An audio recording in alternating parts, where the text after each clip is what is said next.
Kashmir seed ಮೇಕೆ ಕಳ್ಳತನ ದೃಶ್ಯಗಳು ಸಿಸಿಟಿವಿ ಕ್ಯಾಮೆರಾದಲ್ಲಿ ಸೆರೆ. ಕೊಂಗನಹಳ್ಳಿ ಗ್ರಾಮದ ಬಳಿ ಕಳ್ಳತನವಾಗಿರುವ ಮೇಕೆಗಳು. ಇವರ ವಿರುದ್ಧ ಗ್ರಾಮಾಂತರ ಠಾಣೆಯಲ್ಲಿ ಪ್ರಕರಣ ದಾಖಲು.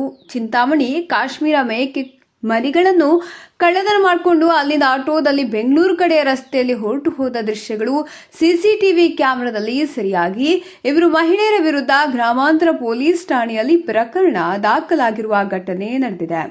ಗ್ರಾಮಾಂತರ ಪೊಲೀಸ್ ಠಾಣೆ ವ್ಯಾಪ್ತಿಯ ಕೊಂಗನಹಳ್ಳಿ ಗ್ರಾಮದ ರಮೇಶ್ ಬಿನ್ ದಾಸಪ್ಪ ಕೆವಿ ತಮ್ಮ ಮನೆಯಲ್ಲಿ 7 ಮೇಕೆಗಳನ್ನು ಸಾಗಾಣಿಕೆ ಮಾಡಿಕೊಂಡಿದ್ದು, ಅದರಲ್ಲಿ 2 ಕಾಶ್ಮೀರ ಸೀಡ್ ಮೇಕೆ ಮನೆ ವರಾಂಡದ ಬಳಿ ಖಾಲಿ ಜಾಗದಲ್ಲಿ ಕಟ್ಟಿ ಹಾಕಿ ಮೇವನ್ನು ತಿನ್ನುತ್ತಿದ್ದ ಸಂದರ್ಭದಲ್ಲಿ ಬೆಂಗಳೂರು ಗೊಟ್ಟಿಗೆರೆ ಬನ್ನೇರುಘಟ್ಟ ರಸ್ತೆ ವಾಸಿಗಳಾದ ಮೊಹಮ್ಮದ್ ಫಯಾಜ್ ಉದ್ದೀನ್ ಬಿನ್ ಮೊಹಮ್ಮದ್ ಬಿನ್ ಹಾಜುದ್ದೀನ್ ದಿಲ್ಶಾದ್ ಕೋಮ್ಲೇಟ್ ಇಮ್ರಾನ್ ಸುಮಾರು 20,000 ರೂಪಾಯಿ ಬೆಲೆ ಬಾಳುವ 2 ಕಾಶ್ಮೀರ ಮೇಕೆ ಮರಿಗಳನ್ನು ಕಳ್ಳತನ ಮಾಡಿಕೊಂಡು ಅಲ್ಲಿಂದ ಆಟೋದಲ್ಲಿ ಬೆಂಗಳೂರು ಕಡೆ ರಸ್ತೆಯಲ್ಲಿ ಹೊರಟು ಹೋಗ್ತಿದ್ದು, ಸದರಿ ಆಟೋವನ್ನು ರಮೇಶ್ ಕುಟುಂಬದವರು ಹಿಂಬಾಲಿಸಿಕೊಂಡು ಹೋಗಿ ವೈಜಕೂರು ಗ್ರಾಮದ ಬಳಿ ಹಿಡಿದು ಗ್ರಾಮಾಂತರ ಪೊಲೀಸರಿಗೆ ಒಪ್ಪಿಸಿದ್ದಾರೆ.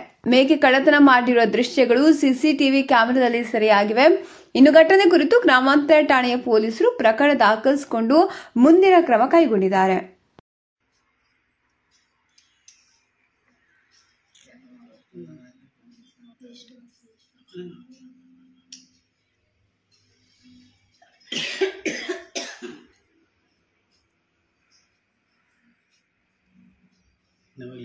ನವಾಗ್ಲಿ ಆಗ ಅವನು ಕಂಡಿಡ್ತಿದ್ದು